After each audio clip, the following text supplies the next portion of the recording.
All right. I think we can get started. Why don't you say your name and the date and where we are? Okay. You want my full name? Yes. My name is James Clayton, after my dad's name, Anderson. The date is December 24th, 2017. I'm at Joe and Holly Anderson's house near Rosholt, South Dakota. All right. And tell me about when you were growing up. Tell me a little bit about your parents. Oh, I was born on March 8th, 1941. I was born in the house I grew up in. I was the last child of my mother and dad had that was born in a house. Mom went after I was born. Mom went and had the rest of her children in a hospital. I wasn't a very healthy baby. I when I was young, I got both rheumatic fever and scarlet fever. Almost died. But that was when I was very young. Both rheumatic fever and scarlet fever? Not at the same time. Of course. How old were you with each? I don't quite remember, but I was very young, 1 or 2. I know the whole house was quarantined. Huh. Yeah. So how old? So you were 1 or 2 and born in what year? 1941. Okay. Yeah. So that was wartime. Pre World War II. Actually, December 7th, 1941 is when they attacked Pearl Harbor. That's it would have been about 8 months later, so 7 or 8 months later. Huh. Yeah. So you almost died, but you didn't. I didn't. And I don't remember much until I do remember something that happened to me. I think it was in the first grade. I know it was in the first grade. My teacher was Miss Olson. And I remember this day vividly, she asked all of us to go to the blackboard and write your name on the blackboard so that all my little classmates knew who I was. So it came to my turn. Okay, Jim, it's your turn. And for some crazy reason, I went up there, grabbed a chalk, and I went, I covered the whole chalkboard with a big J, a big I, and a big M, and I think that's as far as I got because everybody was laughing at me. So I laid it down. I probably threw down the chalk, I don't know, and ran to my desk. And I don't know why I did that. No one else did that, of course. And I've had people tell me why I did that because, Jim, you just want to be noticed. But I don't really think that was it. But I don't know why I did it, but I remember it. So, what was your childhood like?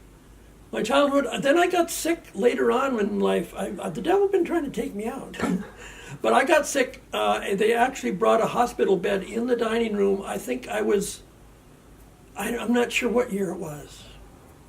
And I like to draw and write. And I drew, I've got the papers now. Somebody saved them and sent them to me recently. And they date back, let's see, I bet you 65, 70 years ago. And they're still in perfect shape where I drew a picture of all my siblings and how they acted. Like my brother Doc made funny noises, so I drew a picture of him with him going, and my younger brother John was always playing with toys, so I drew a picture of him. And my oldest sister Bobby, my dad called her Muss, short for muscles, because she was very strong, and I drew a picture of Muss, and it was kind of funny, but I still have those pictures today. I'll show them to you someday. They're awesome. I drew a picture of a machine gun. I don't know why. I wasn't a terrorist. Well, you joined the Army at some point. No, I did join the Army. There's a lot of stories in the Army. Wow. But anyway. Yeah, so we'll take it chronological. We'll yes, talk about of course. So growing up, who were some of your favorite relatives? My favorite relatives were by far Gladys and Kenny, who lived about a mile closer up towards Veblen than we did, a mile east of us. They used to come every Christmas. They had no children. How were they related to you? Pardon? How were they related to you? They were my uncle, my mom's sister, and her husband, Kenny. Gladys and Kenny Robbins.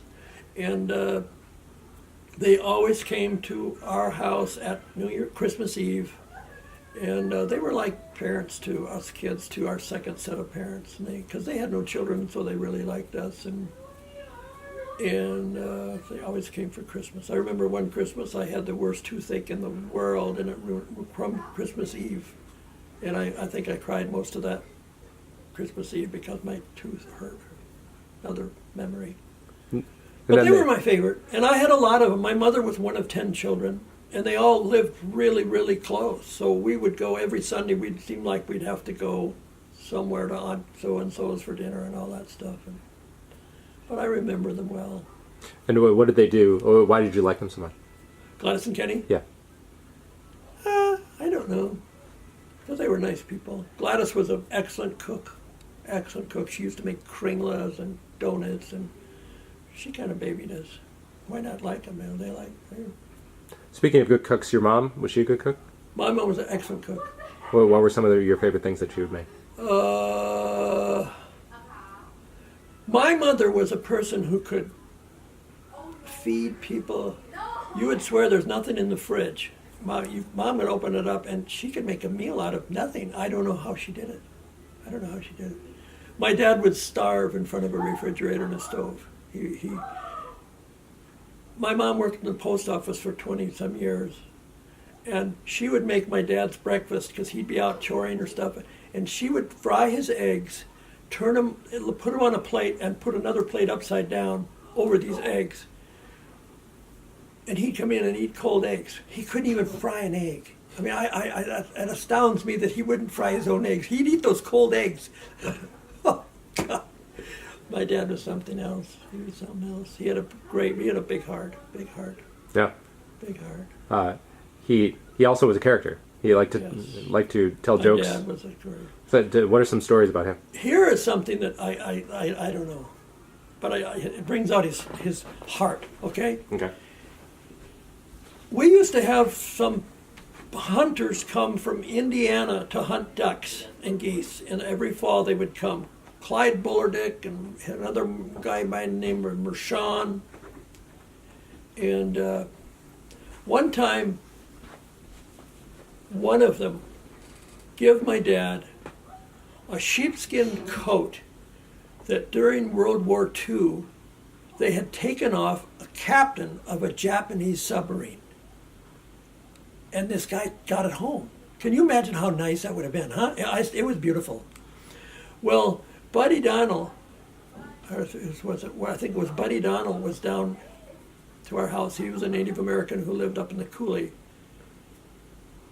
Didn't have a coat, and he had to go home that night. He was cold. Well, Dad said, "Go get the coat." Somebody went and got this coat off this Japanese captain's submarine, and he gave it to Buddy. He would take it home. He'd just stay warm. He took it home, and his house burned down, and we never saw it again. How I would love to see that coat. I mean, can you imagine? I mean, that was my dad. He'd give dogs away. He'd give. He didn't give any of us away, but it's funny. Anyway, that was my dad. He was a storyteller. He loved people would come and just listen to Clayton tell stories. Yeah, he really was. He had a big heart. He liked to curse a little bit. Oh yes, he called a spade a spade. Yes, he did. But my dad, I want to share this because I'm going to tell it like it is. My dad didn't like preachers, and I never knew why. But he didn't go to church except maybe if he was kind of forced to, at the funeral or a wedding. But he never went to church. Mom took us to everything. Dad didn't. And later on in life, and just before Dad died, I heard a story about my dad as a child, was walking home from school one day, and the local pastor grabbed him and accused him of stealing his apples off his apple tree, which my dad had not done. But he really, I don't know how bad he got with him, but he might have slapped him, I don't know. But you don't do that with a child. And anyway, my dad, I'm sorry he didn't like preachers the rest of his life, I guess. That's what I understand anyway. That's not right, but that's children remember things. That was my dad. So what else about your mother did you My like? mother? Yes. God bless her, and I got to share this at her funeral. My mother was a servant of all servants. like I said, she worked in the post office. She made sure that these widows got their mail every day. If it was a little nasty or something, she would deliver the mail to these widows around town. She gave more permanence to people, and I know she never charged. She gave more permanence to more people and fed more people. And she was just a great, great servant. And I got to speak at her funeral, and I said she was an example for all you young women. She was an example. Please follow her. She's a great person. So how about your grandparents, either your mother's I parents? only knew one grandparent, and that was my grandma Gina, who lived with us for most of her. Was that your mom's dad or your mom's mom or your? My mom's mother, who came to America as a child, about 12 or 13. She came from Norway as a child, at about 12 or 13. And a story about Grandma Gina. That she was herding cattle one day alongside this road, and that was her job that day, to watch the cattle, and I don't know where she's going with them. And she saw something orange laying in the ditch, and she went and she picked it up. She had never seen anything, and she took it home. What is this? It was an orange peel. She had never seen one. Can you imagine? This is in the United States, or? Oh yeah. That was when she came back too. When she was in America. How long had she been in the States at that point? I had no idea. Huh. That was just a story about Grandma Gina when she was growing up. I suppose that makes sense because they even fruit in the early 1900s is rare to come by unless you lived in Florida or in California. I grew up financially poor, but very rich, very rich. And when I moved to Vegas in 2000, then I realized how rich, meeting people and talking to people, how they grew up in Southern California, Nevada, and stuff like that. So this part of the country is a great part of the country to grow up in. I remember one time, Mom tells me this story. I don't remember it, but I pulled on Mom, and we didn't have much. And whenever we had bananas, I was such a treat. And I pulled my mother, Mom, yeah, Jim. When I grow up, I'm going to get a job. And I'm going to buy all the bananas I want. And today, Judy and I will be shopping, and I'm not conservative. And I'll say, I don't know, Judy, that's a little high. And she'll turn to me and she'll say, Jim, you can buy bananas now. So I get that's coming back at me. That's pretty funny. So speaking of food in your childhood, I understand that sometimes food was relatively scarce around the table, so you had to compete. Why don't you talk about that? It was one thing I always remembered, that if we had to divide something, house rule, cutter gets last pick. Cutter gets last pick. Yeah. That makes sense. That kept it right down the middle, boy. Right. Yeah, that's a good rule around it's a good rule today. Cutter gets last pick. Paige often tells a story about you maybe asking people at the table whether you're going to eat that or not. Tell us about that. I probably did. I don't know. I probably did. Do you think that stemmed from... Are you done with that? Yeah. Right. Did that stem from your childhood, do you think? I probably did. Yet to this day, if we're eating the right thing, and some of my favorite words to hear from Judy is, you can have the rest. I love that. I love that statement. Those are some good words. Yeah. You can have the rest. Right. How did... do you remember how your parents met? I do not know, but you know what? My parents were married for 72 years. That's a long time. How old were they when they got married? They could have been, I think, right out of high school. Yeah, because I think Barbara was born in 35, and I think they got married. They must have gotten married right out of high school. Yeah. Were they both from the same town? Yes. Yeah. They ever tell stories about their courtship, or? No, not really. Your dad was a baseball player? My dad was a baseball player. That was every Sunday. Besides going to my uncles or aunt somewhere, every little town had a baseball team, and we would go to a baseball game on Sunday afternoons. After dinner and stuff, and everybody'd sit in their car. If somebody get a hit, they'd honk the horn. Boop, boop, boop, and it was. That was it. How old was he when he was still playing baseball? I mean, through his 30s, or how late? I'm sure I don't quite remember. But Dad was a kid. Dad was a good athlete. You know, Dad had to quit playing basketball in high school because he had a bad heart. They told him, you better quit and but my dad lived to be 90-some and smoked 2 packs of cigarettes his whole life, a day. So there's a time to live, there's a time to be born, and there's a time to die. That's true. And that was it. Huh. So let's talk about your high school then. What was your high school like? Did you enjoy it? My high school, those were good years.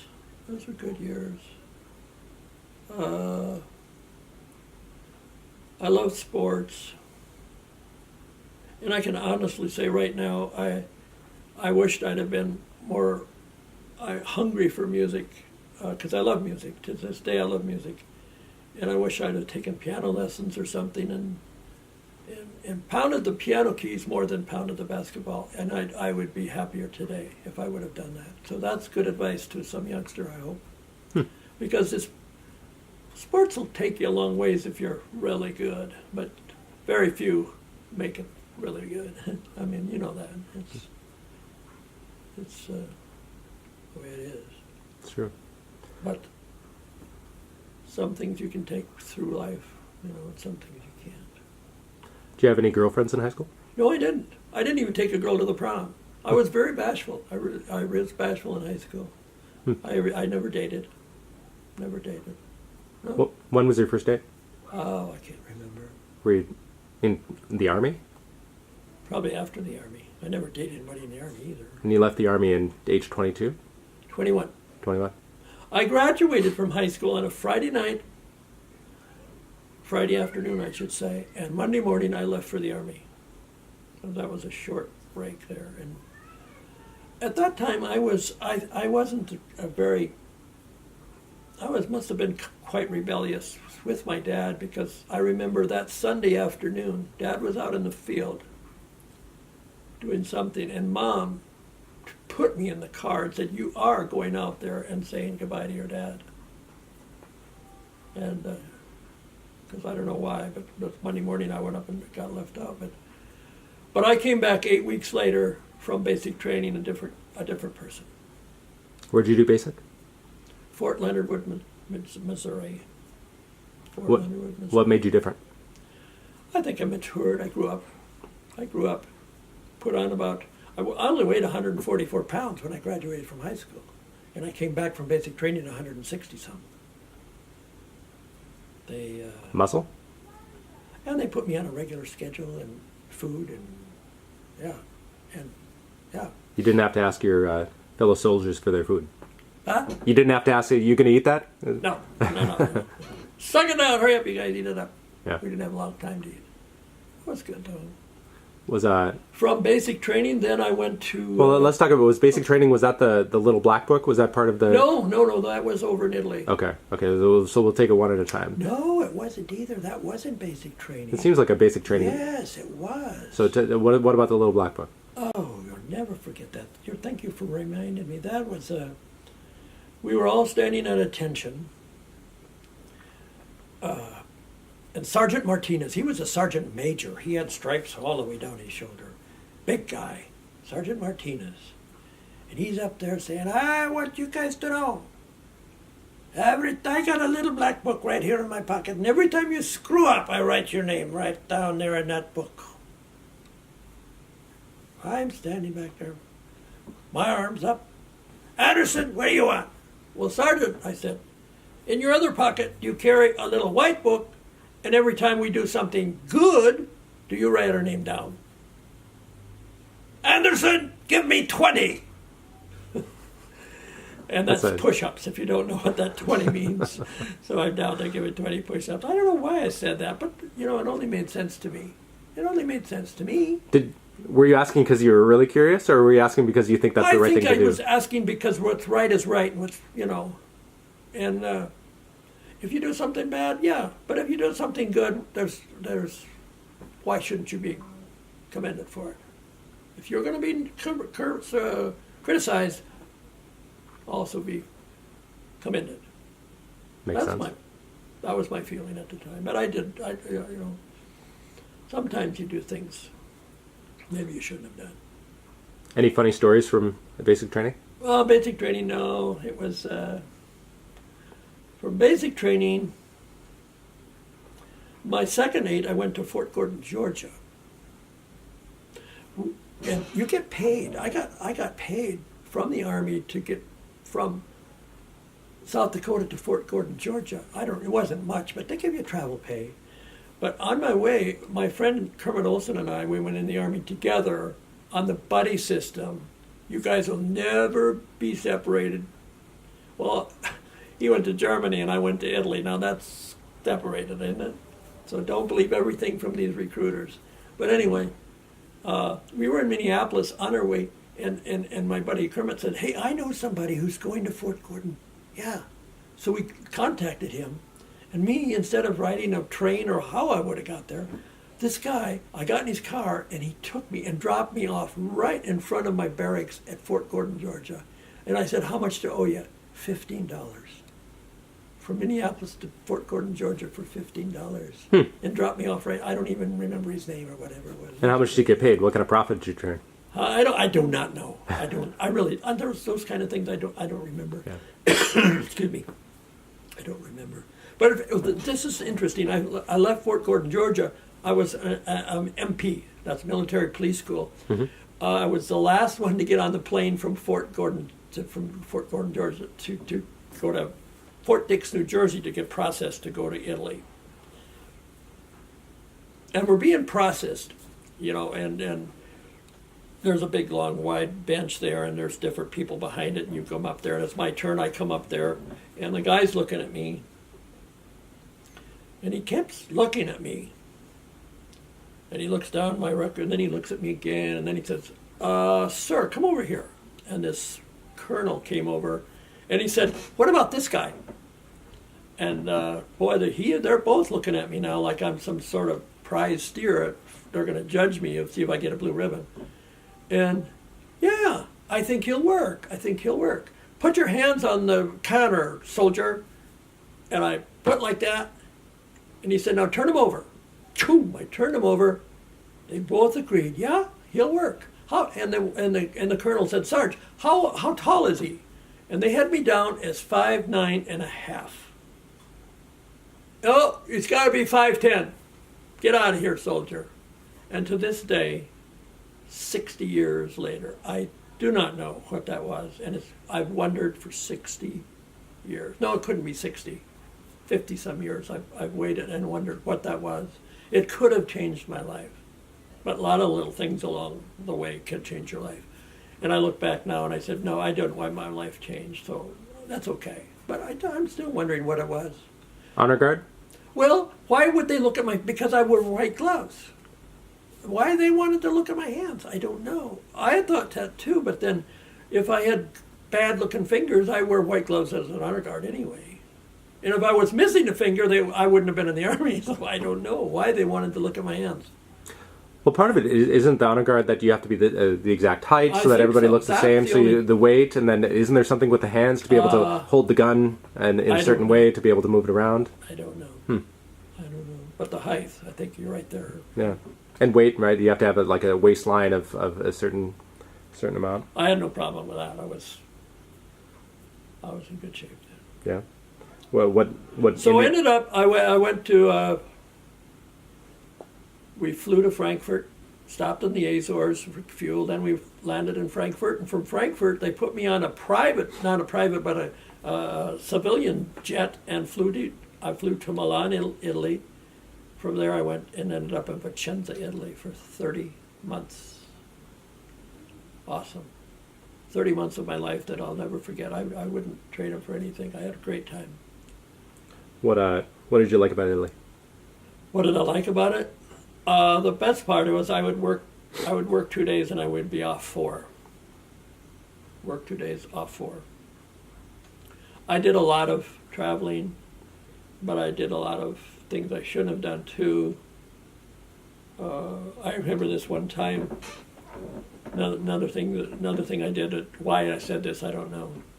But me and my buddy took off for the mountains but you shouldn't do that unless you are on leave.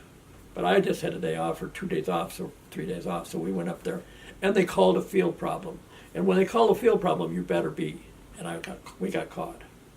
So I was called in front of my officer, Captain Williams. And he looks up at me, and he says, "All right, where were you this time, Anderson?" And this just came out of my mouth so dumb. I said, "I really don't know, sir, but I got a couple postcards. Would you like to see them?" No.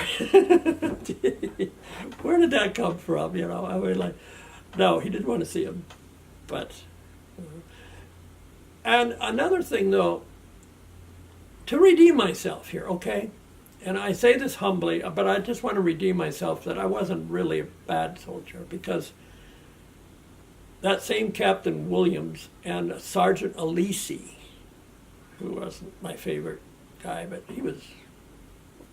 Anyway, I was on the main gate of a missile site. That's where I worked for 30 months. But anyway, I was on the main gate one night, and I fell asleep. And that's bad when they catch you sleeping. It's worse when they catch you sleeping and they take your weapon, which they did. So I'm in big trouble. So you were sleeping, and while you were sleeping, they took your weapon, Yes. and that's even worse. They caught me sleeping, then they took my weapon before they woke me up. When they woke me up, they had my weapon in their hand. So I have a special court-martial, and I'm on my way to jail. I know I am, because this had happened to me previously, and this gentleman was in jail. At the time, he was in Fort Livorno already. But lo and behold, I'm at this court-martial in front of all this brass, and here comes Sergeant Alisi and Captain Williams and Sergeant Alisi as character witness, telling the big brass here that PFC Anderson is a good soldier. He was tired. I was on the baseball team, the post-baseball team, and played second base. He said, they said to these people that he was very tired. He's a good soldier. He's probably one of our best soldiers in the whole company, and or the platoon, I should say. And they just came to my court-martial as character witnesses, and I didn't go to jail because of that. But they did break me. I'm down to private now, and they took some money from me. Fined me some money, but. And I just say this as saying to people, if anybody's watching this, character counts. It really does. And one thing that I want anybody if we're watching this, to remember: what you reap, you will sow. And I've learned that so much through life. And there's some things. If you eat too much, you're going to get fat. These are absolutes in life. Here's another absolute in life. If you don't sleep, you're going to get tired. That's an absolute. And here's another absolute in life. It's going to happen. That's what you sow, you will reap. Sometimes it takes a long time, but you are going to harvest what you reap. That's my little preach there. All right. And I did. That was good. That was good. But we used to go to the beach. We had some great times up there. The whole company would rent a bus, and we'd go to the Adriatic Sea and go swimming. And just so many great memories. We used to go to Venice a lot. We were a half-hour ride from Venice. Am I talking too much here? I was a half-hour ride from Venice by train. And another kind of dark side of my Army life was we used to black market cigarettes there. We could buy them real cheap. These Italians loved Winston cigarettes, and we could buy them for $2 a carton, and we could sell them a lot more than that. Was that against PX rules? Oh, yes. That was, you don't do that. No. If you'd gotten caught, what would have I happened? don't know, but we were careful. It wouldn't have been court-martial, would it? No, but we would be careful. I'm sure you'd get busted. Mm-hmm. We would be careful. And I remember one time in Italy, but we had, of course, we'd probably use up our profit right there. But I'm standing on a corner.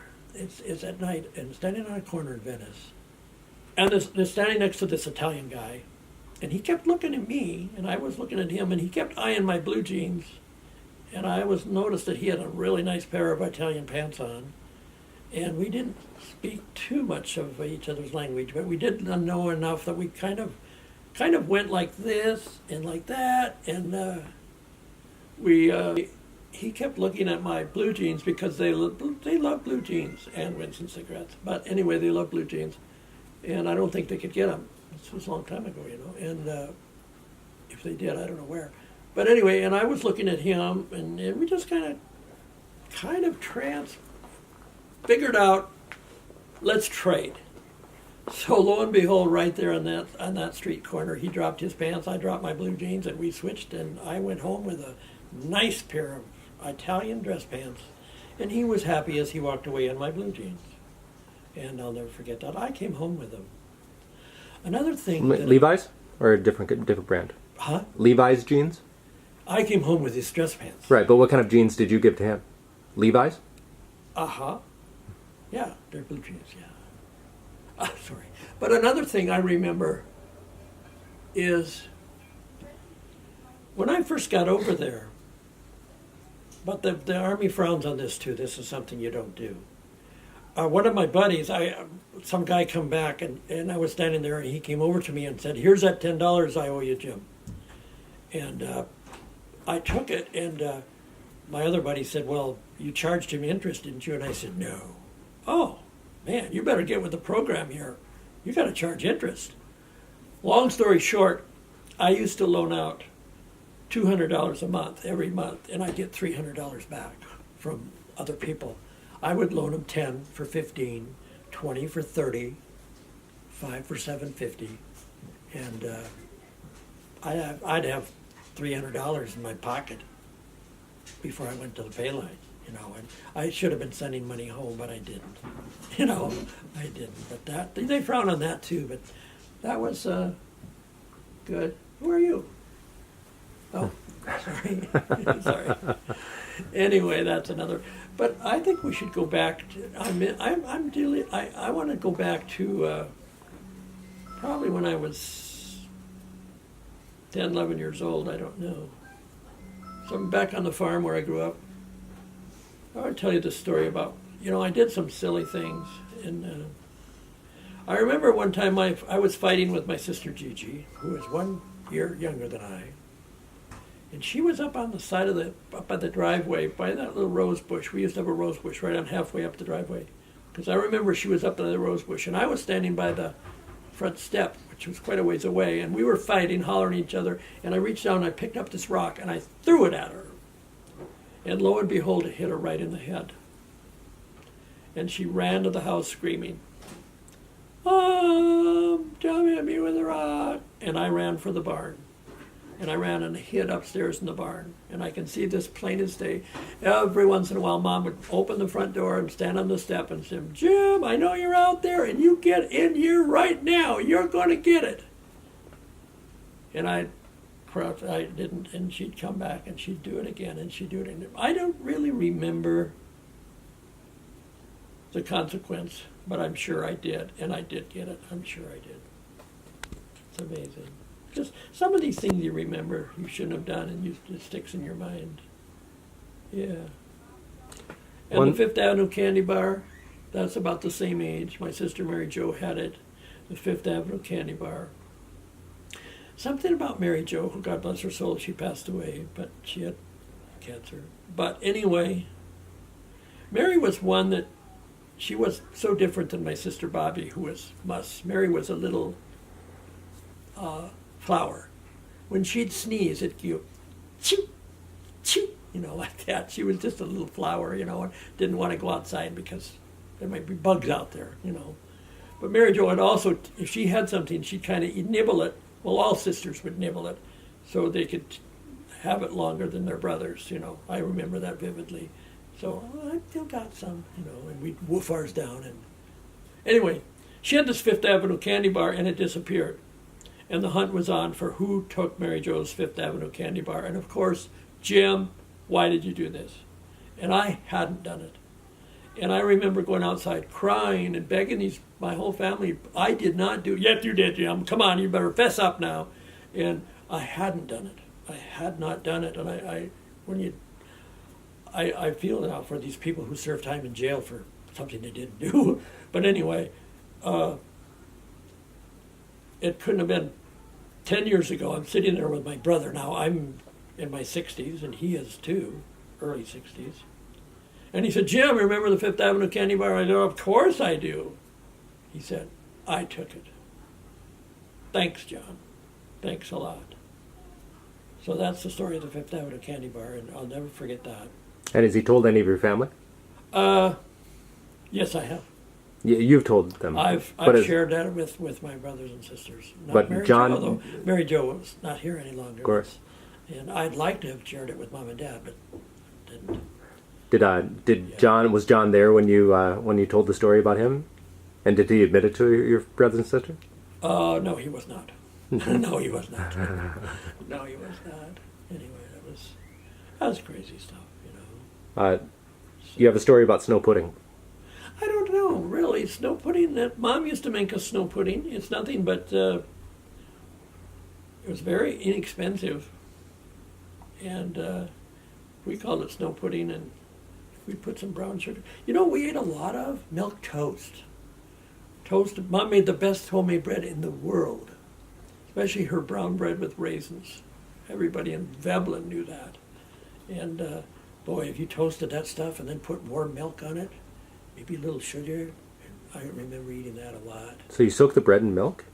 Or poured the milk over the bread. Huh. Warm milk over the bread. Weird. Yeah. And then what is snow pudding made of? Snow pudding out of brown sugar, and I really can't tell you. I don't remember much about that, to be honest with you. Wasn't it just rice and sugar? No, it wasn't rice. No? I don't know how Mom made it. I don't know how she made it. We used to have cream. But, you know, Paige just said something about flour, just flour and sugar? Yeah, probably flour. It was something there was a lot of and didn't cost much. Yeah. We had a lot of homemade stuff. You know, my shirts, a lot of my shirts were homemade. Mom made them, or else our aunt was a good seamstress. She would make shirts for us. Mm-hmm. And hand-me-downs, of course. I got a lot of hand-me-downs from my older brother. And then mine went to John. Mm-hmm. You know, I want to tell you something. This story, it's a story, but not so old. It's a story, but it's 17 years old, because I've been living in Vegas 17 years now. And the first year we went down there, we went to this conference with Glenna and her husband. Her name is Glenna now. We're good friends now, but at the time I didn't know her much. And it was a conference on healing and different things. It was a church thing, you know.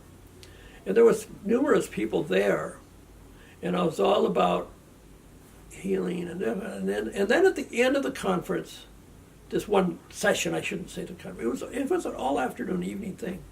They were up on the platform and they said, now, if there's anybody here that has ever been, you know, molested or rejected or hurt or abandoned, or, you know, all this stuff, that come on forward and let us pray for you. And I leaned over to Judy and I said, do you think anybody will go up there? She said, I don't know. Let me tell you, just about everybody went up there. And I was shocked. Whoa, what is going on here? And we're driving home, and I turned over to Judy and I said, you know what I should do, right? It's just what I feel like doing now. What? Going home, getting on the phone, calling Mom and Dad, and just say thank you. Just thank you who you were. Because these people were, this is a whole new world down here. And that's what I found out when moving to where we'd moved to. It was the world, we grew up in a great place. Whenever I felt somebody or heard somebody on the phone even, I'd say, you're not from Vegas, are you? Or you're not from down in this part of the country. No, I'm from Indiana or South Dakota. Or you could tell by that they were polite. They were, this is crazy down there. One of the first things I noticed, I thought, I can't believe this. Nobody put their shopping carts back where they, leave it brother, where you parked your car and leave. Come on, put it back. We don't do that where I grew up. That's a small thing, but just that was one thing that I noticed right away. That, come on, what's wrong with you people? But that's the way life is. Thinking about your childhood, there's an outhouse story. Oh, this I remember. Yes. My buddy and me and my buddy Bud Halverson, we're sitting on the front step, and I'm showing him my new 22 rifle automatic. And I said, Bud, this thing, boy, you pull that trigger and the bullets just fly.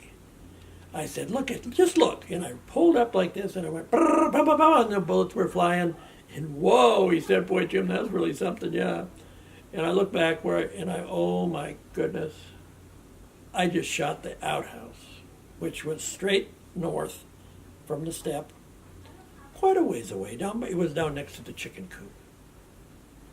And I thought, oh my goodness. And we're a large family. We always have somebody over. There could have easily be somebody in there. So Bud and I kind of creeped down there, slowly opened the door. Nobody's in there, thank you, Jesus. But just for the heck of it, I went inside and I sat down where you sit. And the door went shut, and I looked up and I could see 3 little holes with the sun coming through there. If somebody would have been there, that would have been bad. How old were you? I don't remember. Old enough to know better, I'm sure. High school, do you think, or junior, middle school? Might have been. It might have been early high school. Just did something quickly and never thought. Yeah. I'm sure because you don't have a 22 when you're young, because it was my own 22. So old enough to know better. I know that. But you do things like that. Oh, speaking of Bud Halverson, I got to tell you this one. Bud and I were sitting around when it was just at night, and I said, Bud, let's go shoot a deer. What? Yeah. I said, let's go shoot a deer. So I went into my dad's bedroom, and I got his 30-30 lever action hexagon barrel, a real prize baby. And I opened up his bedroom window and snuck it out the window. Then I went back around and we went out the front door and picked up the rifle that no one knew we had, and we got in the car. And we drove about 2-3 miles west of where we lived, and then took a right and went on north. And there was Fred Bessler's rye field. And we saw some deer out there. And we did this with a spotlight. We spotted them. Of course, they stopped in the light of the spotlight off my car. And I said, Bud, you hold the light, and I'm going to get me a deer. And I ran out, and then I would get in the light, and I got closer, and I started shooting at these deer. And for some reason, I wasn't hitting them. And all of a sudden, click, I was out of bullets. And this is the God's truth. No one ever believes this, but this is the God's truth. So I'm out of bullets now. So I go, all right, you shoot. And I started chasing them. And lo and behold, I was running. I was in good shape then. And I ran right alongside these deer. And it was a smaller one. It wasn't a Bambi, but it was pretty good size. And I'm running right alongside of this deer, and I took the barrel of this 30-30, Dad's prize 30-30, and I was holding by the barrel, and I whacked this deer over the back of the head with the stock of this rifle, and down he went, and I'm beating him with this head. This was kind of gross, but it was rude. And I'm hollering at Bud, bring the gun, bring the shotgun, bring the shotgun. And I got one, and Bud came out with the shotgun, and we finished it off. Then we went home with the deer, hung it in the barn, and then I looked at Dad's rifle, and the stock was completely shattered. It was so bad. I was in big trouble. He ended up taking it up to Star. There was a guy by the name of Star. I was a native guy up in the hills, and he was a gunsmith, and he fixed it. And I never got that rifle. When Dad had 13 guns, and when he passed away, they were passed out. And I wanted that one so bad, but my brother's son got it. Mark got it, because that had a lot of memories with me. But that ended up not good. That's kind of a cruel story, but it's something I'll never forget. That Did you? I ran a deer down and killed it. It's not bad. No. Did you eat the meat? Oh, sure. What kind of sausage or? My dad, we lived on deer a lot. I remember one time. This is true. One time it was in the cold winter, and there was a knock on the door. Here was Harvey Binger from Britain. He was the local game warden from Britain. My dad answered the door. He said, "You Clayton Anderson?" "Yep." "I hear you've been shooting deer." "Hell no, I ain't been shooting deer." "Well, that's what the word is, that you've been shooting deer." "Nope." Little did he know that probably 10, 15 feet to his left, above our fuel barrel, was a box plumb full of deer meat. Well, this wasn't in deer season, of course, but we ate a lot of deer. And my dad, he lived off the land, He shot a lot. I've shot a lot of deer myself. No, I've shot a lot of deer. I've never shot one in season. You've never shot one in season or out of season? Never. It's always been out of season. Yes. It's easier, and you don't need a license. You don't need a tag. You don't need a tag. They're not expecting it out of season. Yeah, they're out of practice. I know. That's only the truth can be told. When was the last? I'm not going to sit here and not tell the truth. Sure. When was the last time you shot a deer? Oh, a long recently? time ago. Yeah. I'm not into shooting things now. I don't even like to kill things, really. I think that's an age thing. Mm-hmm. I'll still step on a fly or swat a fly, but I mean, I can't imagine somebody shooting things. I'm not a hunter. I don't know. That's an age thing, I think. All right. So, you were in Venice, Italy. You traded pants with a guy. You finished your tour. Any other Italy stories before? No. I think that's as far as he'll go over there. Okay. Yeah, but I remember coming back. It's always been my dream to be a basketball coach. I always wanted to be a basketball coach. So I come back. Now and then when they tried to recruit me, they always try to sign up for 3 more years. No, I said, I'm going home. I'm going to go to college, and I'm going to become a basketball coach.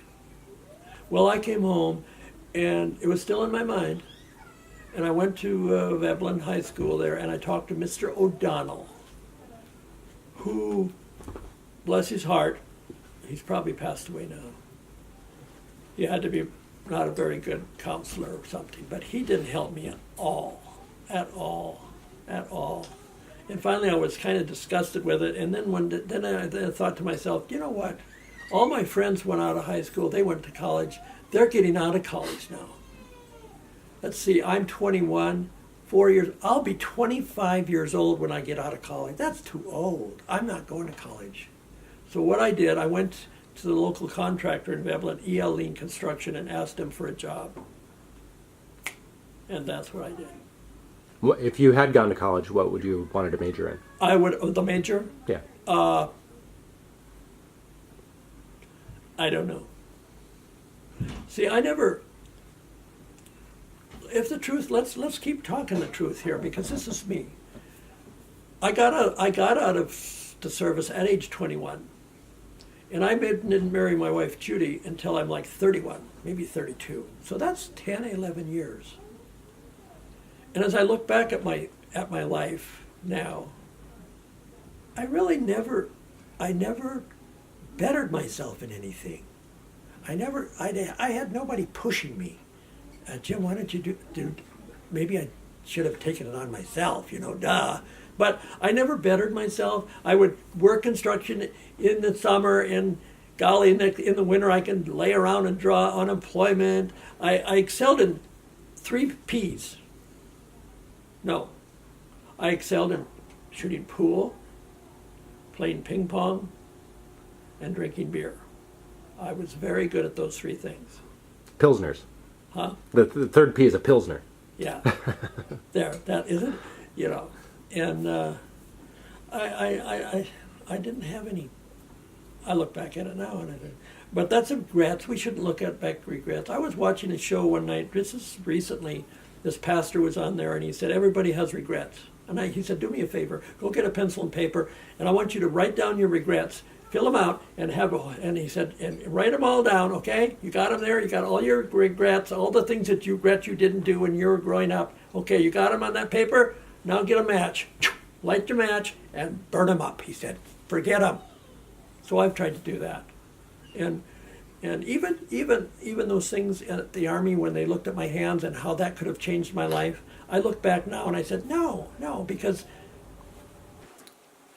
I might not have gotten that phone call from my best friend, Dean Methog, calling me that night and saying, Jim, do you want to meet a girl? I'm going to cry. I don't do this, but I'm going to cry. Would you like to meet a girl? Yeah. Come down to the American Legion Assistant. She'll be wearing a red dress. That's what changed my life. So that's what's made my life. So you saw a girl with a red dress. Maybe I'd have missed that. I don't know. You don't know.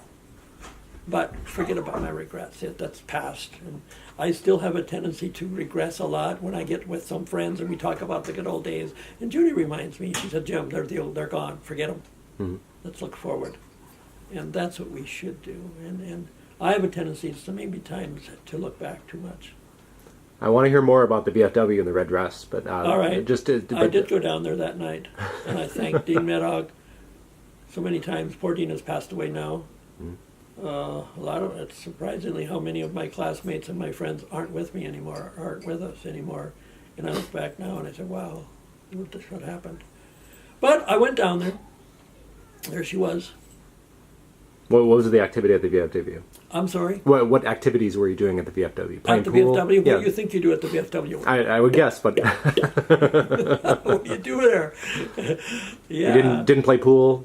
No, we just sat around and visited, and we got acquainted. And then it reminded me, I had seen this girl before. I had seen her before one time in Al Langenberg's bar in Veblen. And she was sitting with her previous husband, Lynn. And I remember that night. I just saw her. I knew who she was. I knew Lynn. I had seen Lynn numerous times. But I remember her seeing her there that night. And I don't know, it just stemmed from there. Then she invited me over to meet her mother and dad. And What did you think of Edie right away?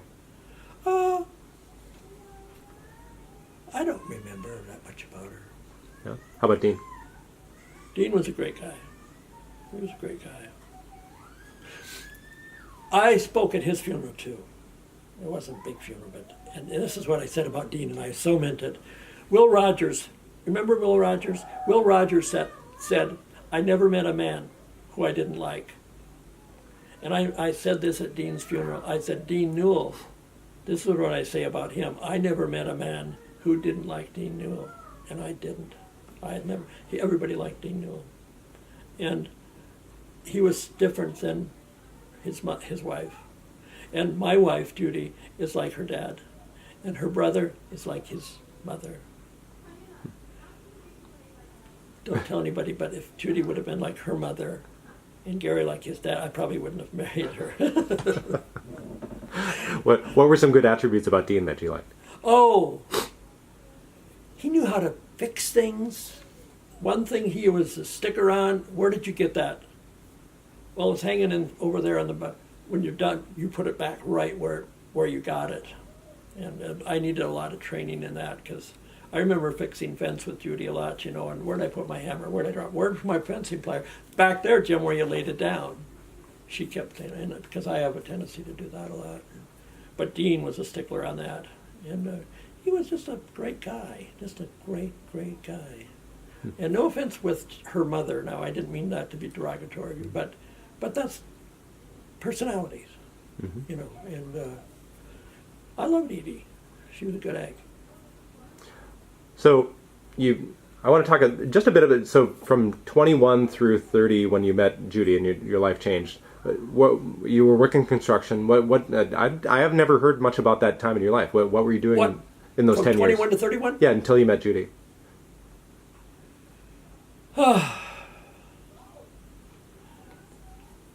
Really.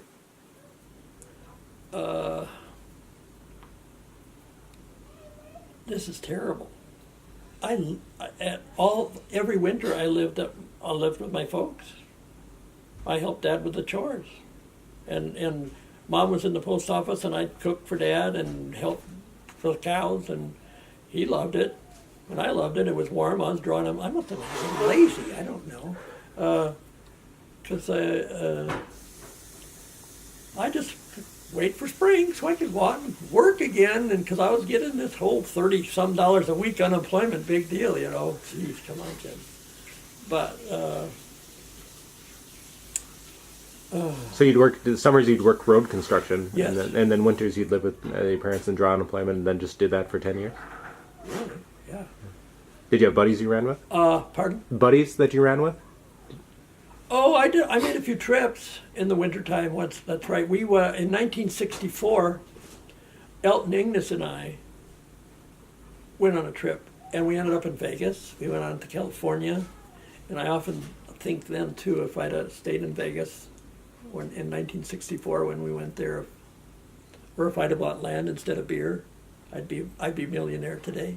That was right at the early days of Vegas, right? Oh yes, that was in 1964. I can think of it. I did travel in the winter sometimes, and another time I went with three other guys, and Elton and I had a great time. He was an older guy than I am. He's dead now too, but I remember stopping him somewhere in Wyoming one time, Flagstaff. That's in Arizona, and we went to this bar, and a bunch of cowboys in there shooting pool. Oh, these guys were so bad. They were so bad. And we got in line and we got the cues. We made a lot of money that night, just, you know, and we did. Until these two guys came in. One was wearing a Navy uniform, and then the other, his partner, I don't know what he was wearing. But they were good, and they whipped us good, so we left. But we still ended up with a lot of money in our pockets that night. That was funny. And we went on to California. Well, I want to talk more about that story. So I always worry about if you take money from somebody that they'd get mad at you and beat you up. Did you ever worry about that? Oh, no. Because they were willing, you know. Yeah. We're playing pool for money. If you lose, you pay the guy, you know. Yeah. Yeah. I mean, we weren't hustling. We were just, the winners get money. And then they got to go, and then we got two more guys to play. We get their money, and like that, you know. Mm-hmm. Yeah. What was the bet for a pool game? I don't remember. I don't remember the small things. But I remember sitting, you know, Vegas used to be so different. They used to have lounges, and they'd have entertainment there, and you could sit there and drink beer. You wouldn't have to go to the big show and spend $50, $60 for a ticket. You could just sit there and drink beer and be entertained. And I remember we saw some of the people we saw. Brenda Lee. You remember Brenda Lee? She was a little gal, big voice. From North Dakota, I think, right? We saw her. Pardon? Isn't she from North Dakota? No, Brenda Lee? No. Peggy Lee. Peggy Lee's from North Dakota. Peggy Lee's from North Dakota. So was, what's her name? Angie Dickinson. Angie Dickinson. I went out of my way one time. I was working in Turtle Lake or something, and I went out of my way to go through her hometown. Of Dickinson, North Dakota? No, I don't think she's from Dickinson. No? Huh? No, she's not from Dickinson. She's from a little town. Because I went through that town just to say I went through Angie Dickinson's hometown. We'll look it up later, but I don't think it's Dickinson. Okay. Speaking of North Dakota, and we haven't talked about your grandfather, who was in North Dakota when he passed away. Talk about that. He worked for the power company. His name was Elmer. And he touched the wrong line. And he fell to the ground and was killed. How old was he? He was not very old. I'm not sure. I don't know a lot about my previous... he was probably in his 40s. And he was a baseball player. Really good baseball player. Yeah, he used to pitch. My little great uncle George Anderson was catcher. Yeah, that's from stories. I didn't see it, of course. And then you said his wife also passed away? Yes, she died at a young age, and that's when my dad and his sisters and one brother got separated. Some of them went to Wisconsin and Minnesota and Sioux City, Iowa. So they all went 4 different directions, and I never knew any of them really. Who did your dad live with at that Pardon? point? Who did it? So they got sent to different foster families. My dad, he stayed there. He stayed there. Did he take care of himself, or did somebody take care of him? No, he went and lived with.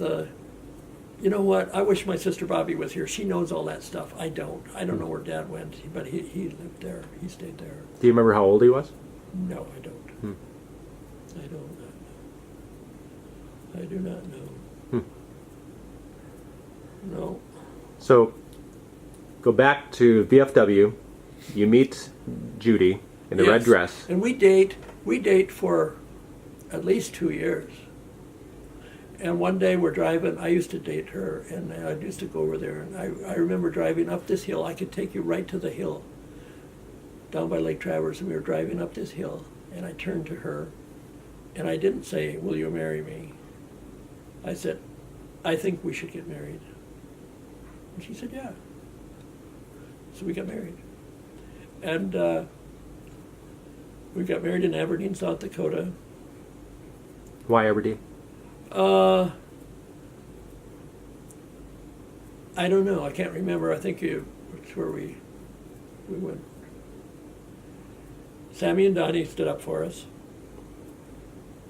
Then we went to Turtle Lake, North Dakota, first time as a couple. Paige was little. And I had so much to learn. I did not know how to treat a woman, because from age 21 to 31, Jimmy did what Jimmy wanted to do. There was nobody who said, "Jimmy, you can't do that. Don't do that to me." Jimmy did what he wanted to do for 10 years. And all of a sudden, you don't do that.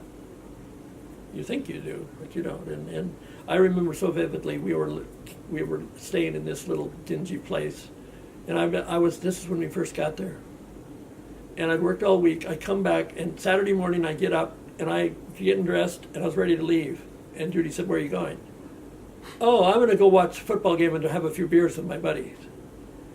And her and Paige had been in there all week, all by themselves, and knew no one. And this is what I'm going to do. She was ready to go home. But I plead ignorance on this, because I didn't, so I had a lot to learn. And we took a while. And that's what I shared in church this morning. We were not getting along. It was until someone come and showed us how we should do this, and how God really did a work in our life. So from 21 to 31, you met Judy, and Judy, of course, was not alone. She had a little girl. So yes. tell me about how you were thinking about that, not just the two of you, but the three of you, how that worked out. It worked out okay. I never thought much about it, really. How did you feel about dating somebody with a little daughter? No, that didn't bother me at all. No. And I adopted Paige. Mm-hmm. She's my adopted daughter. Mm-hmm. No, that didn't bother me at all. What do you remember? The ready-made family? No. So she was about. I wanted to get married, but but I didn't think I had anything to offer anybody.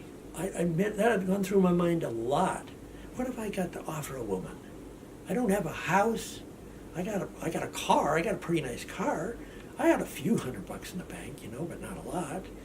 Why would anybody? I have no, that kept me a lot from seeking a wife. It really did. I remember sitting with my buddy Herb Henson, and we talked about that. And I said, what have I got to offer?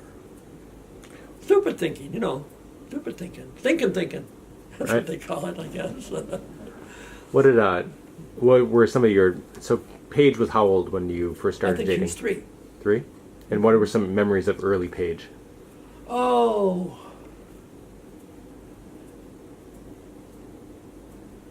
I don't know. I don't know if I have any that I can talk about, really. No. Did she have a patch over her eye at that point? Yes, she did. Yeah. I was so proud of Paige. I remember being up to Fargo at the eye doctor. I used to remember his name. And he was so proud of Paige, to how she would wear that patch. And there, as we were leaving, there was another little child about her age who was crying because he had the same problem and would not wear the patch. And that doctor asked if Paige would come and talk to him, because Paige was so great at doing what she was told to do. So Paige went over and talked to this little kid and encouraged him to wear that. Yeah. I was proud of her. Yeah. She was a good kid. Yeah. So you were living in Turtle Lake for a while, and just for the summer. Yeah. As working, and then we come back and live on the farm where she lived there, and then I got tired of that for a while, so I started farming with Gary and her dad for a couple of years, and that didn't work out very good. So I went back on the road and worked closer, not so far away. Always road construction, right? Yes, until they offered me a job at the golf course, where I could fulfill my dream of coaching basketball. And so I worked at the golf course when Joe was I did there 3 years. Joe's sophomore, junior, and senior year. I coached basketball and worked at the golf course. I don't remember the years. It was in the 80s. When he graduated. He graduated, I think, in 94. Yeah, okay. So early 90s, yeah. All right. So I got to fulfill my college, my dream of being a coach. And it was not like I thought. I over thought it. It wasn't like I was when I played. Things had changed. Kids have changed and everything. I won't go into that but I was proud of Joe. Joe was one of my best. Here's a Hallmark movie, okay? When Joe was a senior, we went back to Veblen, where I grew up and went to school. We went to Veblen for playing basketball game as underdogs. Veblen's going to wax you guys. They got a good team. We went there that night. We beat them on a last-second shot, and Joe made it. Now that's a Hallmark movie, isn't it? It's a Hallmark movie. We could have made a Hallmark movie out of that. I was so happy that night. That was probably my high in my coaching career. You told me a story once about a kid that you were trying to instruct. Oh yeah. You don't have to say the name, but can you tell the story? Yeah, he was one of the 3 kids that I had problems with. And one night we were shooting layups, and he'd come in there and he'd bang it off the bang board, and finally I'd had enough of that. I blew my whistle and I said, "Come here." I said, "They called it a layup, and the reason they call this a layup is because you lay the ball up there. Come on, you can do this. Come on." Boom. A couple more times. Boom. I blew my whistle again, and he come walking over to me. I think he called me Jim instead of coach. This is what he said to me. "Jim, if you're trying to change the way I'm shooting my layups, you're wasting your time." And I'm thinking, God, isn't that my job? That's what he said to me. And I knew right there. And I went home that night, and I thought, oh my gosh, what am I, And then I thought of his name, and then I thought of his dad's name. Oh, that's right. Yeah. And then I thought of the other one that was giving me problems, and I thought of the way he grew up, and that's the night that I knew that it all begins in the home. It all begins in the home. And that's parenting. And I see a lot of news at night. I mean, even now I see news, and I don't really get so mad at what the kids do. And I say, where is the parenting? Train up a child in which way he will go, and he will never depart from it. Come on, you can train a horse, and you can train a dog. Why can't you train your child? The Bible tells you to do that. No, I don't want to get on. I'm not going to start preaching here, but it frustrates me. Come on. So speaking of parenting, rewind to you'd been married for a few years with Judy, and then you found out that she was pregnant with Joe. Yes. Tell me about I remember we're standing, talking to her dad. We're standing up at the silo when I said to Dean, I said, "Do you know when Judy's pregnant?" "No," he said. We stood there a while, and he looked at me and he said, "I hope it's a boy." Yeah. Yeah. How did you find out? Tell me about that moment. Oh, I don't remember. No? I don't remember. How did you feel? I felt better when he was born. Then I remember calling my buddy Pat Marlowe in the cities. I got a baby boy. Yeah. A lot of parents, when they have their child, they see their world kind of shift a little bit. Did that happen to you? I don't want to get too preachy here or too spiritual, but you know what? How it affected me? I loved Joe so much. Now I had a son, my son.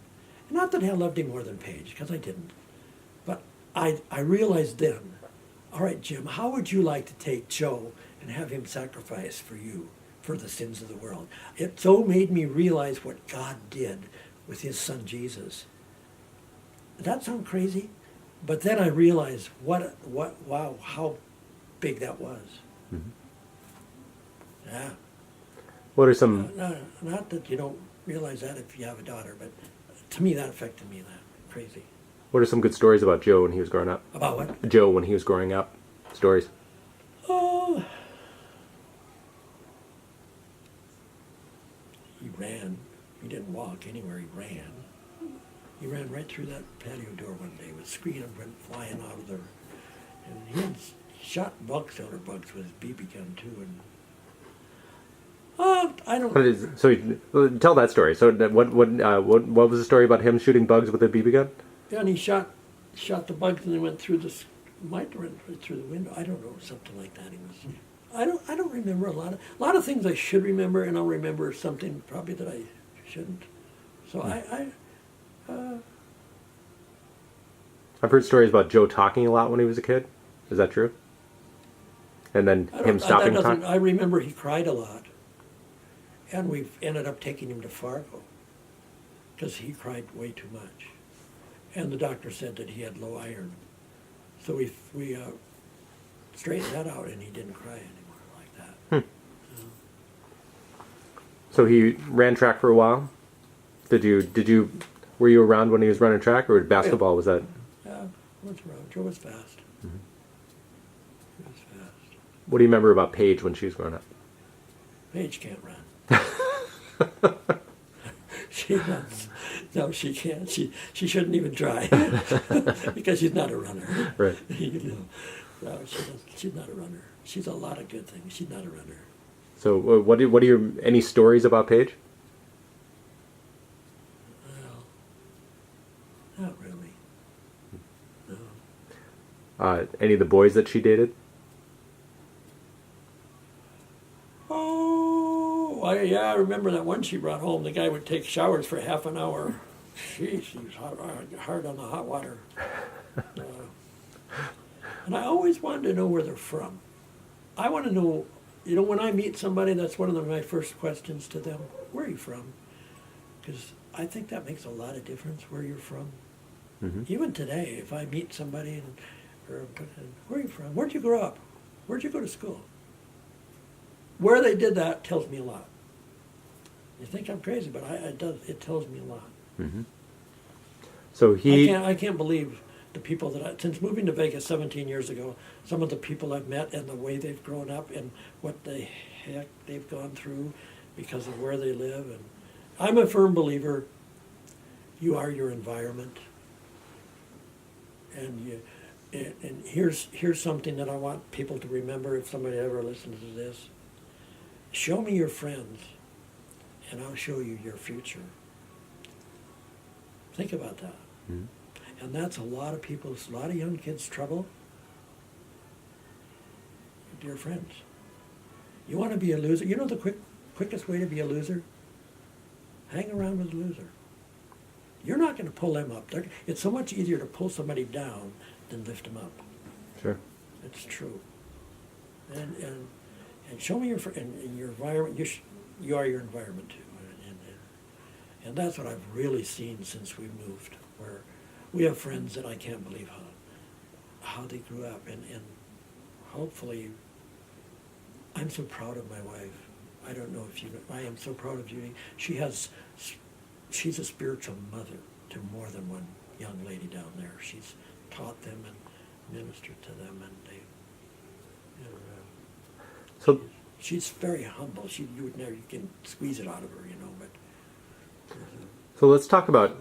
Yeah. So you were living here. We'll get to Vegas in a bit, but you were living here, and that's about where I came into the picture. So around 1998 or so was when I came into the picture, and I don't know if you remember, but we'd been dating for about a year or so, year and a half, and right over there next to the corral, I said, I think I'm going to ask Paige to marry me. Is it okay with you? Remember me asking your permission? I think I do now. So, and do you remember what your response was? No. So I said, I'm asking your permission, and you said, does she know? And the answer was, of course, yes, because we've been shopping for rings. But you were really worried that she didn't know that I was going to ask her to marry me. I didn't ask you. You're not the guy that took the long showers. Right? No, I didn't. In fact, I remember when you had said you told me the story of the guy taking the long showers when I first met you, oh, really? And I made sure to take 5-minute showers, and you said, I like that. You take 5-minute showers, in and out. That's what I like. Did you help me with the roof in the barn, or was that one? I did not. Okay, No, that must have been somebody else. Okay. Yeah. So let's go chronologically then. So shortly thereafter, you moved to Vegas, right? So when did you move to Vegas? 2000. September, Labor Day of 2000. Okay. And what prompted the move from Rosholt, South Dakota, and South Dakota, where you've lived your entire life, to go across the country to Las Vegas? A couple of things. Maybe 3 things. Number one, I had a friend, classmate, daughter, was married to a pastor in Vegas. We used to go down there on vacation once in a while, and I loved the weather, and I loved their ministry. They had a garage ministry in their garage, and they would send us tapes, and I would listen to those tapes, and I loved. And that's number one. We wanted to be part of their church. Number two, Judy, Dr. Cass said, don't ever get caught in a blizzard because of her circulation. And number three, I told Judy one day, I said, life is going too fast. I know what's going to happen. Jim and Judy are going to be on the farm out here, and pretty soon we're going to be at an age, they're pretty old to be on the farm. They better move to town, buy a house in town. This is what happens, okay? This is what happens. So, this is what we do. We move to town, buy a house in town. Pretty soon, hey, they're getting pretty old. Then from the house in town, then we move into the nursing home. And I thought to myself, there's got to be more than that. And I used to go to work up the hog farm, and people will ask me, moving to Vegas, Jim, why do you want to move to Vegas? And I would tell them, this is what I would tell them. I said, I don't know, I want to make a difference in somebody's life. I'm not for me. I want to use God to use me for some, and I think we're doing that. I want to be used by God. Not that I couldn't be doing it here, but I think our calling was down there. I really do. And I think everybody's got a calling. And we found a church down there. And it's hard to find a church like this. Forgive me if I preach a little bit here, but I want to share this. We went to different churches down there, even the one we went down there for. Here's what most churches are. Come on, you can come to our church, sign our little book, you can be a member, and you can have the same vision of we've got. Join our vision. Wait a minute, I've got a vision. God's given me a vision. We're at a church now where they say, come on in, we're going to help you fulfill your vision, what God wants you to do. Because He's got a job for everybody. We are the church. That's not a mortar and a brick. It's us. And we all have I think we all have a book up there, and he knew us before we were born, and he's got our written in our book, and we want to fulfill that book. That's my theory anyway. Anyway, that's why, and I think Judy and I are fulfilling our, at the moment. He might have different parts of this book. At the moment, I think we're fulfilling our book. And that's why we're down there, and that's why. And it took a while to really accept it. The longest time when we would go back to Vegas, I didn't feel like we were coming home, but I kind of do now. But it took a while. Mm-hmm. How long do you think you'll stay there? I don't want to pass away down there. I don't. And why not?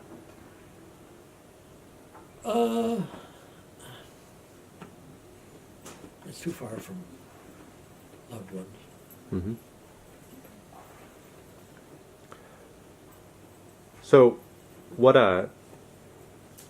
in your life, what are you proudest of? Pardon? What are you proudest of? Proudest of? Mm-hmm.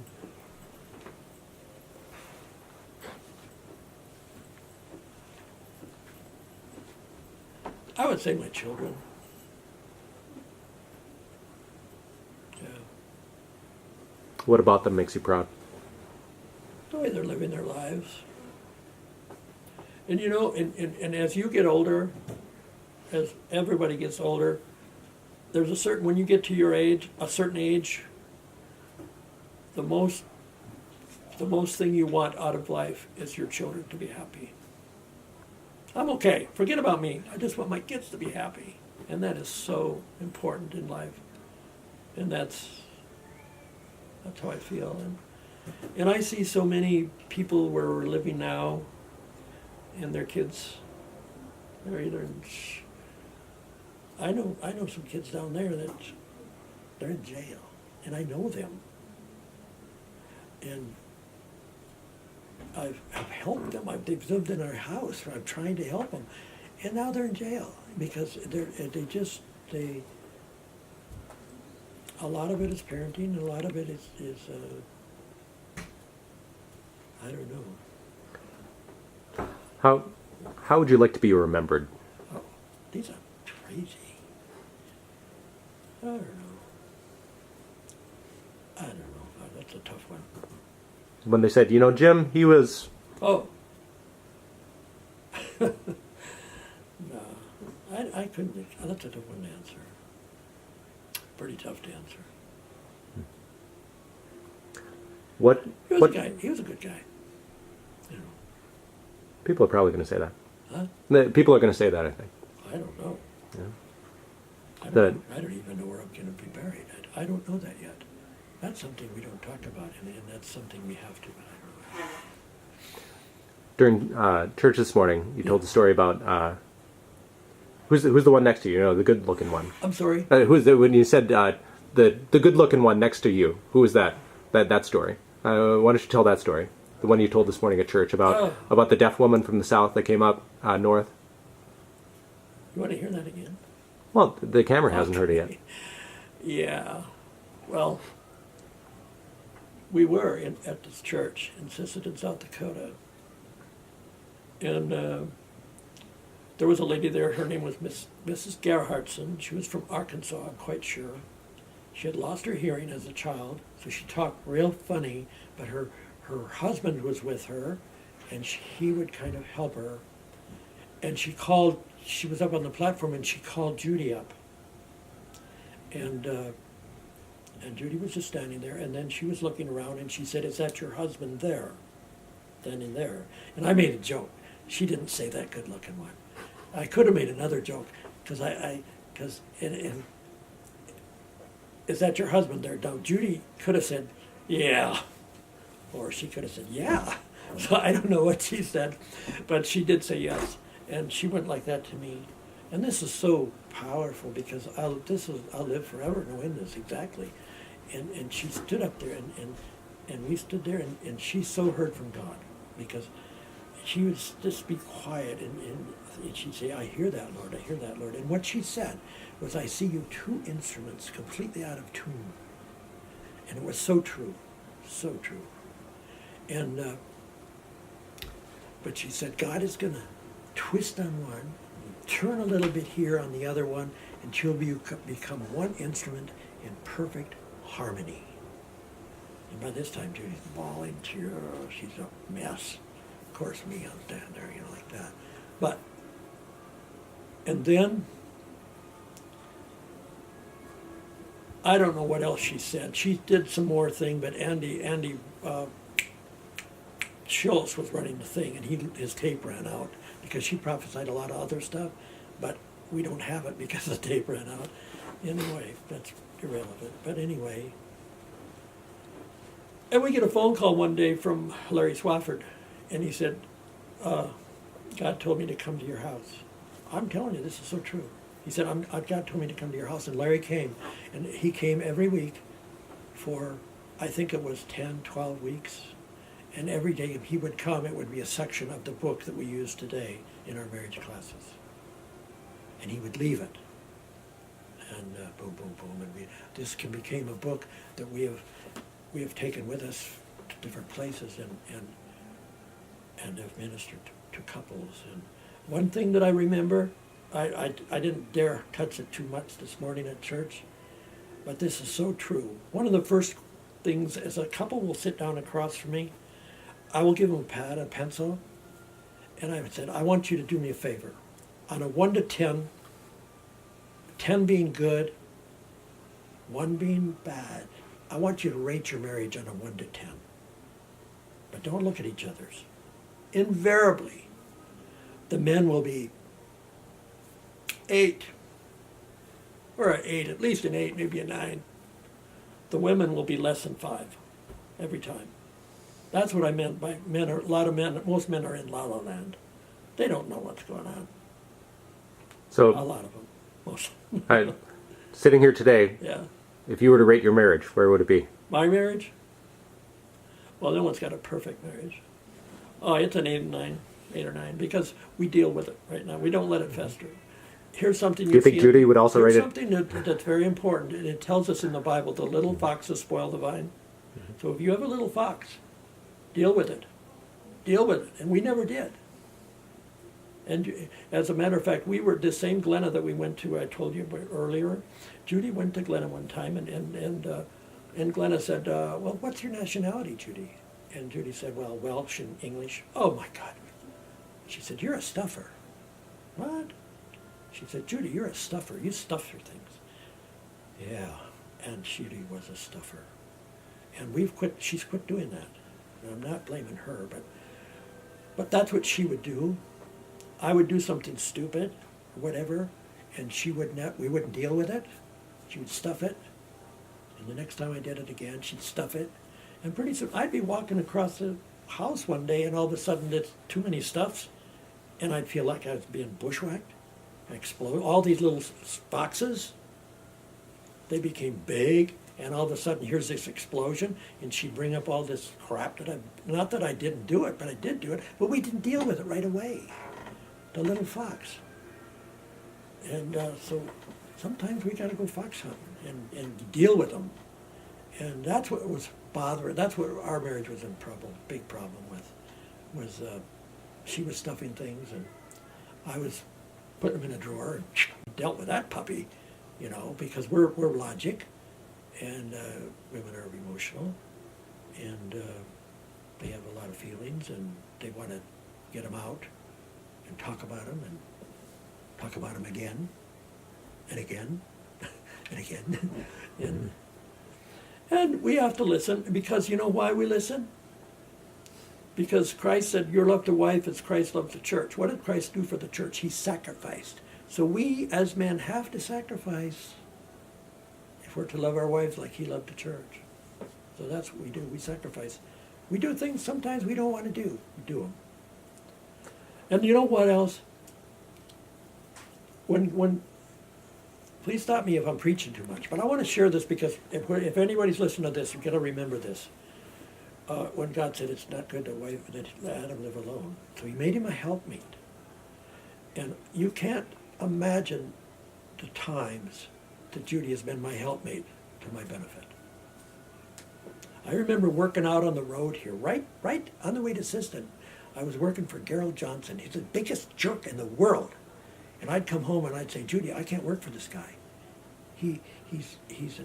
Even his nephew said, I don't know if we're going to get enough guys that'll ever carry his casket. Nobody likes him. And he was just terrible. And I'd come home and I'm not going back there. And Judy would say, Jim, please go back there, and you're building that road for God. You're not building it for Gerald Johnson. Go build that road for God. And I'd go back, and that's just one thing, and I'd come in with these great ideas. Even, I think, we do that, wait, let's talk about this. So we talk about it, and maybe you're right. Maybe that was wrong. He's been my tremendous helpmate. And you know what else? God could have took that. He didn't take that piece out of man, out of his head. He didn't take it out of his, so that you could lord over her. He didn't take it out of his foot so that you could kick her. He took it out of his rib so she could walk by his side. That's what he did. God was so smart. Is so you have 3 grandchildren at this point. I do. 1, 2, 3. Let's talk about each one as their age. So let's talk about Trevor. What are some things you like about Trevor? What I like about Trevor? Yeah. I like his personality. He's kind of quiet. Yeah. I like them all. I can't rate him now. No, I don't want you to rate him, but just what are some things that, so you like that he's quiet? What else do you like about Trevor?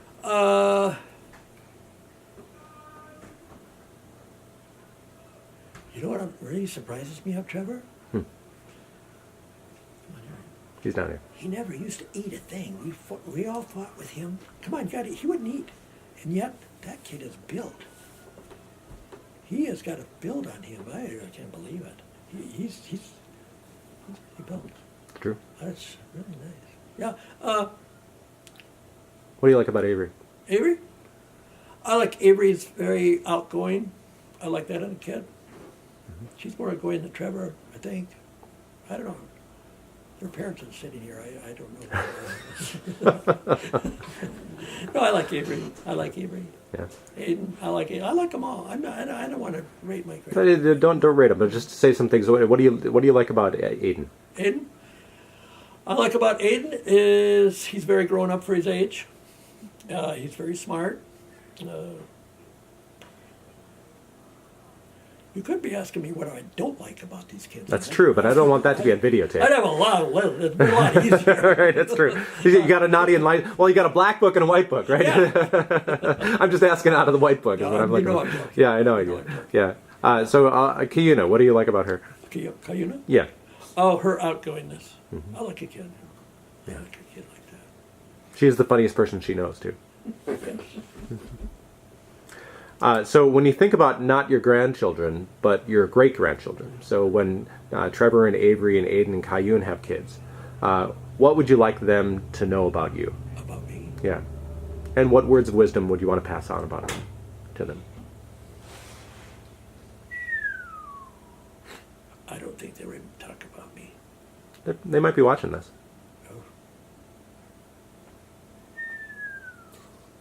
Boy, you asked some tough questions. They're good questions. Tough questions?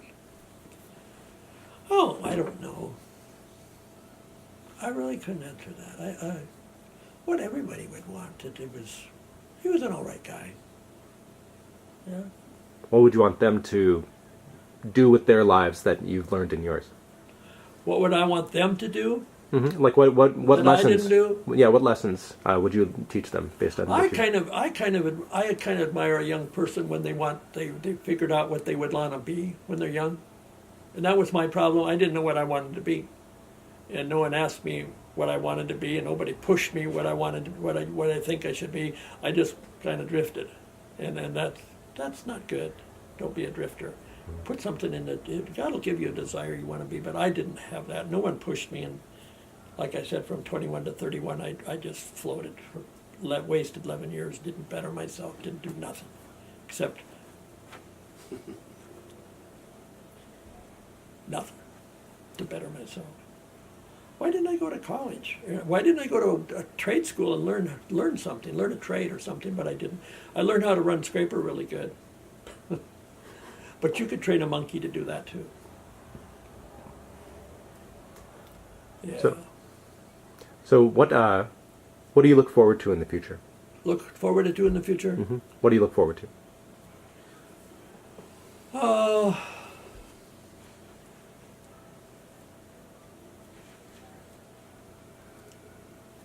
That's my problem. I don't like to look ahead. I like to look back to where things were better. Not better, but I don't know. I don't know. Look forward to. I don't know. When you meet God, what do you want to say to him? I don't want to say nothing to him. I want to hear something he says to me. What in particular? Huh? What in particular? I'm sorry. What do you want to hear from him? Good and faithful servant.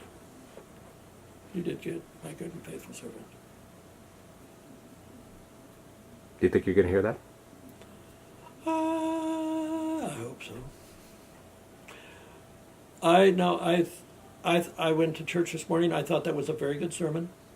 There's one thing about Pastor Faring. He doesn't fool around. He goes right to the very important part. And this eternity thing is very important. It astounds me how people, here's the world, and the older you get, you realize how short it is. Here's life, from my finger to finger.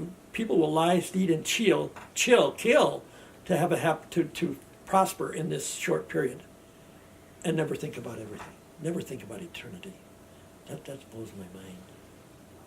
You know what I remember in Sunday school? This is crazy, but I remember, this is what I took out of Sunday school that I'll never forget. One Sunday school teacher, I don't know who it was, told me, take a rock, a mile square, a big solid rock, and this little bird comes once a year and scratches his beak and flies away. He only comes once a year. When that little bird wears out that rock with that beak, that's 1 second in heaven. Really? Because that's a lot. Yeah, I don't. That's what I remembered. I was being taught that in Sunday school, and I thought, wow, that's a long time. Because it's forever. Yeah. If you believe in miracles, oh yes. Have you ever had one happen to you? Not that I know of. I believe in miracles. Yes. What would you say would be the most profound spiritual moment of your life? Or one of them? That happened in the Rosholt Gymnasium. It's tore down now. Judy and I went there, and there was a young singing group called LEM, Lutheran something, and they asked us if we wanted to accept Christ as our personal Savior, come down, and we went down there, both of us. We didn't even, I don't think we were sitting together even, and some young teenage girl led us in a prayer, and it changed our lives. I couldn't believe how it changed. You know what? That very next morning, I was this. You still got the calf barn out here? No, it's gone. I had some calves out there in these pens, and the barn went like this. It was, and I was feeding these calves. I was jumping from pen to pen, and as I jumped from one pen to the other pen, I hit my head on the roof, and it was so crazy. I just kind of laughed, and I thought, I hit my head. Wait a minute. I don't act like that. Something's different. I didn't get angry. I didn't swear. I didn't scream and swear and cuss out that board. Something's different here. And that's the difference. It changes your. Now, if I went out there and hit my head again today, because I don't want to sometimes you lose your first love. That's why Paul went to that one church and said, "You've lost your first love." Don't want to do that, you know. But that's the most. Yeah, it changed your life. I don't want to get preaching here, but. What do you think heaven's going to be like? Oh, that's. I don't know, and I haven't even tried to figure it out. You know, that's a problem with a lot of people. You try to figure God out, and don't do that. In our ways, that's especially very intelligent, smart people try to figure God out, and that's why they get in trouble. Don't do that. He's God and you're not. But it'll be okay, because it'll be good. Yes, it'll be good. We're almost out. Oh, really? What are some last words that... Do you think you've lived a good life? And if so, why do you think that's true? I have lived a different life. I've lived some good, some bad, I've lived a good life. Yeah. It's a lot shorter than I thought it would be. And boy, it goes fast, you know. And we hear this when we're young. Oh, the older you get, the faster it goes. Oh, yeah. Oh, it really does. I can't believe we've been in Vegas 17 years. No way. It's a just craziness. But then I come back here, and then I can see, you know. Yeah, I remember this farm, but I knew their dad. Now it's the kids are living there, you know. And someday probably their kids will be living there, and it's so different that way, you know. But yeah, I've lived a good life. I've got some years to go. You do. It's true. Yeah. We're going to ask you the same question in 20 years. Well, do you think it's going to be the same answer? I'm sorry? We're going to ask you the same question. If you lived a good life in 20 years from now, I'm going to ask you the same question. I hope so, because I'll be 98, 96. Right. I hope I'm here to hear that question. Yeah. I think you will be. Yeah. But there's some good years left, sure. Great. Yeah, there's some things in life that you don't think are important but you realize they are when you get older. Like? Yeah. Like what? The smaller things. The smaller things in life. What are some small things? I think what's really important is how you're brought up, your childhood. I've met so many people down there, and their childhood just scares the heck out of me. Like we have some real good friends down there that their childhoods were so bad, and just be thankful of your childhood. And I advise parents to raise their children, train them up like the Bible tells you, and then you don't have to worry because they all know. But like we have Hector and Nadia down there. Some of the stuff Hector tells me that he was kicked out of the house at 16 on his own. He was homeless at 16 years old, and what he's doing today is marvelous because what he's accomplished on his own, and he's only one. There's so many, and so do you think that you've raised your kids well? Oh yeah. To what do you attribute that success? To the way my parents raised me, and that's the way it goes. It's a generation thing, and like I told you, I went after that one meeting when I saw people has their child. I wanted to go home and call mom and dad and just say thank you, and it's how you grow up and what's instilled in you as a young age. That the story you just told yesterday about how whether you'd ever heard your dad tell you he loved you or not. Why don't you tell that? Yeah. Oh. Well, we were watching an old Turner Classic movie, and this guy turned to his wife and said, "I love you." And I said to Judy, I said, "Well, I never heard my dad say that I loved you to my mother." And then I said, my dad never told me he loved me. And then Judy turned to me and said, "Have you ever told your son you love him?" And I said, "No." And she said, "You better do it." But you know what? Did you? Not yet, but I'll get him someday. But you know what? No, my dad never told me he loved me. I never heard my dad say he loved my mother.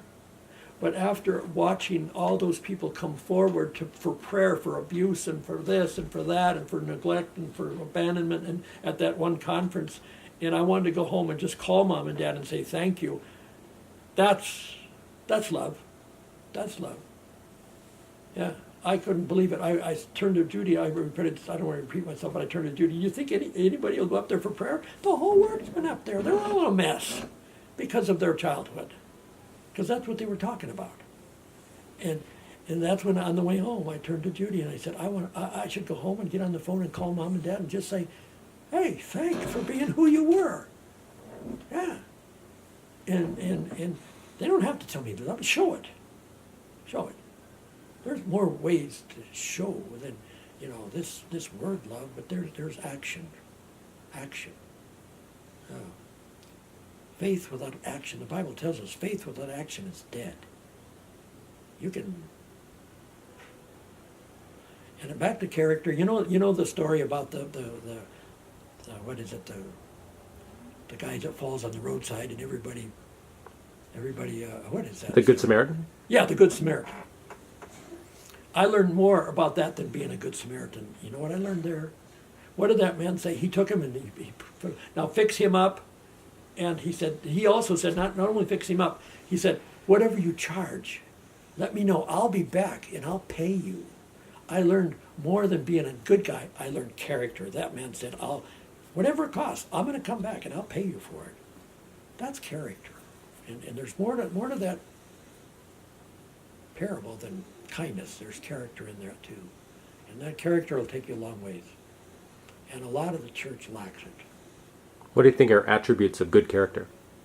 Good character? Yeah. Just being honest, real, do what you're supposed to do. Yeah, that's one thing I want to be remembered for is good character. Not he was quite a character, not that kind of character, but had character. Mm-hmm. And when you say you're going to call somebody, call him. I noticed that down there. I'll call you. They never do. And Judy reminded me, Jim, you told him you'd do this, or now you do it because you said you would. That's character. Doing what you say instead of. Mm-hmm. Yeah. Good. All right. I think we're close to being done. Anything else you want to sign off with? Let's see. I made a big enough out of myself already, I think. But well, not really. Would you like one more question?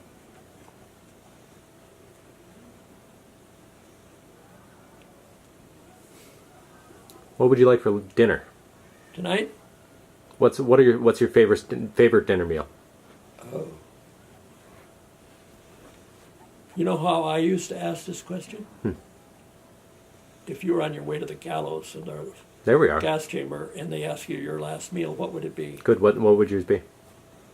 But they don't do that anymore. They don't give them a last meal anymore. Some do. Some states do. I don't think they do. Some states do. Depends on the states. Do. Yeah. I would probably a steak. Yeah. How would it be done? Medium. Yeah. Just steak or anything else? French fries. No, mashed potatoes and gravy. I'm a potato and gravy guy. Excellent. Yeah, you know what? This is one more thing because I tell this joke because people can be so cruel, and don't ever do this to a child. But I have a niece. Her name is Susan, and when Susan was, we were around the big table like that, and Susan was a young girl and she had an appetite, and she was at the kind of by the end of the table there, and she all of a sudden Susan says, she had a low voice. She said, "More potatoes over here." Everybody looked at her and just busted out laughing, Okay. Susan right now is in her 50s. She's a grandmother. And people are still, we'll be like, "Hey, Susan!" What? "More potatoes over here." And that's how cruel people can. Don't ever do that to some kid that does something silly, and she's got to live with that statement the rest of her life. So don't do that to somebody. Never put that on videotape for anybody else to hear ever again. No, but poor Susan has to live with that motel over here. That's excellent. Oh, Susan. That's funny. My grandmother still lives with it. I think we've all said something stupid, but... All right, let's sign off with the one thing you think that you maybe did that you wish you hadn't done. That was kind of silly. That was silly. I mean, something like oh, I shouldn't have done that. That was kind of a silly thing. I'd have to think about that. Do you have any funny stories that were told about you that, oh, Jim, can you believe you did that? No. Somebody's trying to poke you. Look out. Oh, that's true. So we do it. We have just a little bit of time left. I was reminded by my colleague here that we asked about every one of your children. We asked about every one of your grandchildren. We didn't ask about your son-in-law or daughter-in-law. Oh. So tell us how awesome you think they are. I think our children lucked out. Why do you think that? Well, they could have done so much worse. Are you sure? Yes. I'm so thankful that shower guy didn't stick around. Seriously. Gee, we'd have wore out a hot water heater and nothing flat. That's a good point. Oh. So what are some of your favorite things about your daughter-in-law? My daughter-in-law? Yeah. Favorite things? Oh, hey. She's an excellent cook. Yeah. Excellent cook. She always has lots of good food. Mm-hmm. I love that. She's very kind. She's a good singer. She loves God, which is most important. Mm-hmm. Most important. And I think my son-in-law, very intelligent, very musical inclined, very, what's the word?